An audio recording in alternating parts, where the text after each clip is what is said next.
Welcome back, I'm Ginny, and today I am filming my August TBR. My August TBR has about maybe 6 or 7 books, and one of them is actually from my Booktubeathon TBR. I didn't finish all my Booktubeathon books since it was going on in the very first week of August, where I was actually working quite a bit. I did not put all of the books into my August TBR. Some of them I just threw back on my shelves, and we'll see when I hit those again, but eventually I'll read those. So the first book for August, it is Starflight by Melissa Landers, about Celeria Brooks, and she's trying to find some place that nobody will really care about who she is. She's an outlaw. She ends up having to indenture herself for passage to the outer realm, where she could kind of just like disappear. Well, nobody will care who she is. She indentures herself to this boy from high school, Dorian, who was kind of a jerk to her, but Dorian ends up getting framed for a conspiracy. So Dorian and Celeria have to work together to escape and figure out who really committed the crime, and I'm excited to read this. The next book I have is And I Darken by Kristen White. This book is about a sister and brother sibling pair. They are basically pawns in the game for the kingdom. No one expects a princess to be brutal. That's mainly why I picked up this book, but I'm very excited to read it. I've got a theme going on.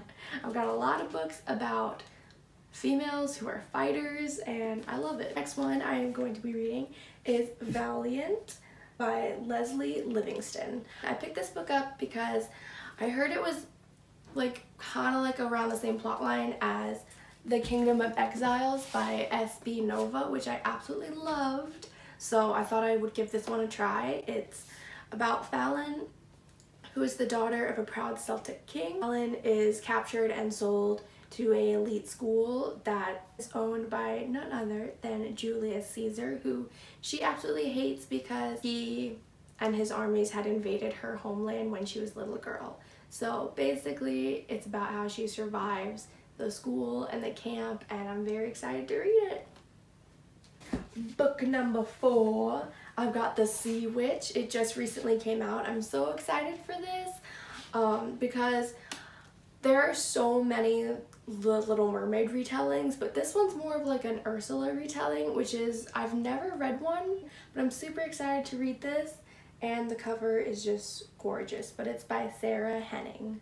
This book is about Evie, who I'm guessing will turn out to be the Sea Witch, but her best friend Anna drowned when they were younger, and since then Evie's been kind of an outcast. But then a couple years later, a girl who resembles Anna really well shows up, and Evie is thinking it is her. Anna cannot stay in this new town unless Evie can find a way to help her with her magic and stuff. So that really starts them on the trail of magic, mayhem, save each other.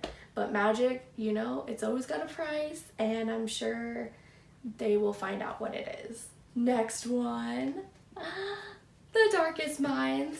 I am very excited to read this because it is becoming a movie, and I have to read the book before I see the movie, otherwise there's a good chance I might never read the book. The Darkest Minds by Alexander Bracken. It's about this dystopian world where certain kids have woken up one day with abilities that are extremely dangerous, so the government ends up taking all those kids away from their parents and everything because they are a threat, and they mark them like, are you low threat, high threat, really big threat? So the government ends up taking these kids and bringing them to like a rehabilitation camp, which is very brutal and violent camp, and Ruby and a few of her friends end up escaping from this camp to go find this safe spot that they've heard about for kids like her.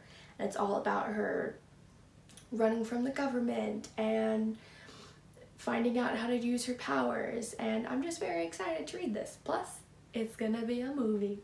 Taking a break from all the sci-fi and everything, I am going to be reading Girl Against the Universe by Paula Stokes. It's about this girl who everybody around her kind of like coincidentally dies, like maybe from a car crash or a heart attack or a roller coaster failing, but she suffers from intense survivor's guilt and massive anxiety, and she just believes that the universe is pretty much against her, and if she makes any friends or is that close to anybody, they will end up dying. So she tries really hard to just be alone, which is very sad.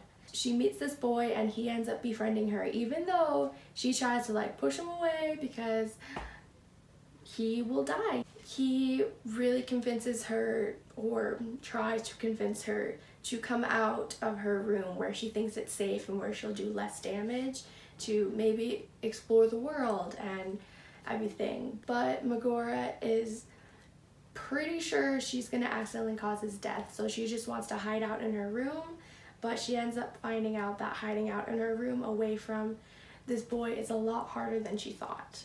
Very excited to read this. I can't wait. Boom. And then my last book, I'm back to fantasy.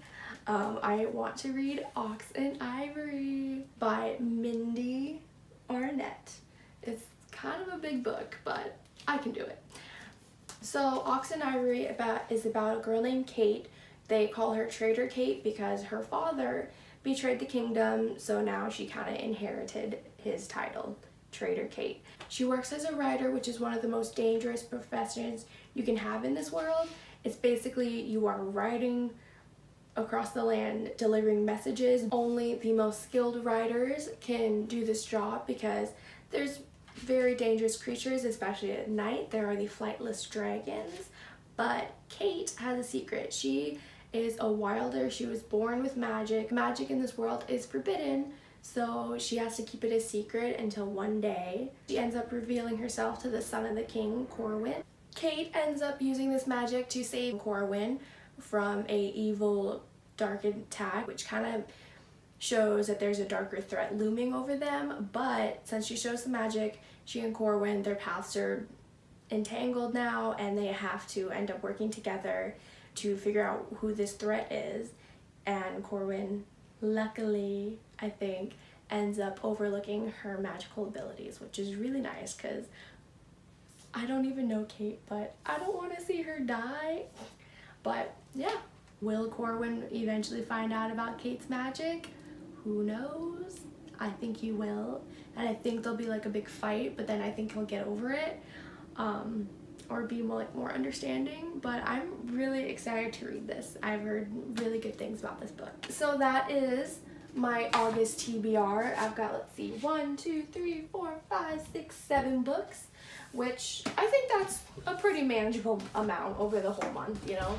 7 books, that's like the same amount as the booktubeathon, but the booktubeathon was over 1 week, and unfortunately I did not get through all 7 books, but I think I could get through all 7 books for these guys.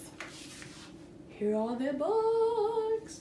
Booyah! So I hope you guys enjoyed this video. If you guys want to see more, please subscribe down below, and I post new videos on Tuesdays. Bye!